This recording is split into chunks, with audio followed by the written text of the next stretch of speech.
Hey guys, today I want to talk about a question I get very frequently over all platforms. And to be honest, I didn't really know what to expect going into researching this question, and it turned out to be much more interesting than I intended.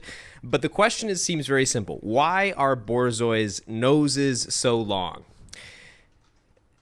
So let's first understand how dog heads are measured. They're measured using what's called the cephalic scale, and I did not know this before I started reading about it. And it's just a simple ratio of width to length. All dogs are classified into three breakdown categories of cephalic scale. There's brachycephalic, which is your short-nosed dogs, your pugs, your bulldogs. Then you have mesocephalic, which is your retrievers, your spaniels, a little bit longer nose. And you have dolichocephalic, which is the long-nosed dogs.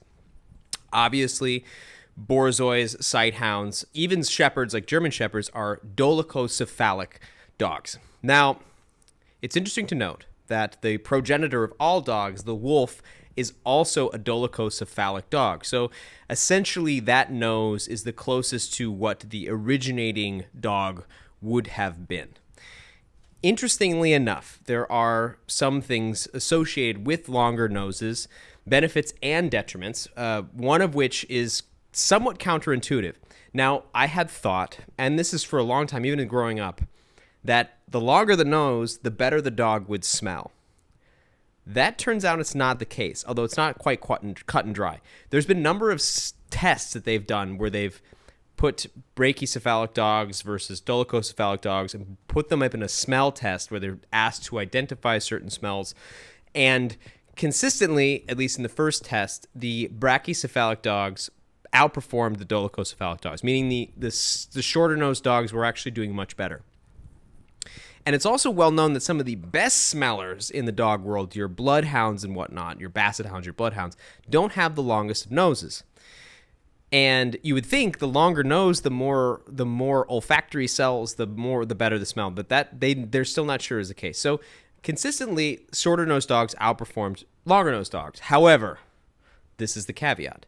They don't actually know if it's because the dog isn't smelling as well or if it's not trained as well or is not listening as well. And if you go through my other videos, you know that borzois are a little difficult to train and they can be very stubborn and very independent. So my thought is, and some other people as well, that they just did not want to do the smell tests at all. They were just like, nah.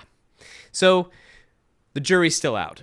However, again, part of the reason why they developed the dolichocephalic head, and this is that they evolved into and why all sighthounds have this long head, is because you have a greater range of sight. So sighthounds like borzois can actually see up to 280 degrees, 250 to 280 degrees. So the long angular snout actually gives them the ability to see a wider range. So it makes sense that they're really more concerned about breeding their sight rather than their smell. So that might be part of it as well. There are also some issues that are associated with long-nosed dogs, and this is something if you have a dolichocephalic dog, you might have to worry about. It's fairly rare, but there is some Aspergillus infections, which is essentially a fungus that grows inside the nose. I think because there's so much area in there, like a damp cave. There can also be some nasal polyps and that sort of things. And I remember growing up, some of our dogs, one of our whippets, had this like snorfing, like reverse, like breathing type of thing. And apparently that can be a symptom of nasal polyps or something else considering their longer nose. So this was really interesting. Not only did I not know about this cephalic scale and how dogs are classified, but also, knowing how borzois were bred and how they're actually closer to wolves than one might expect. So thank you for this question. This was a really, really interesting one. I appreciate it. I'll talk to you guys later. Bye.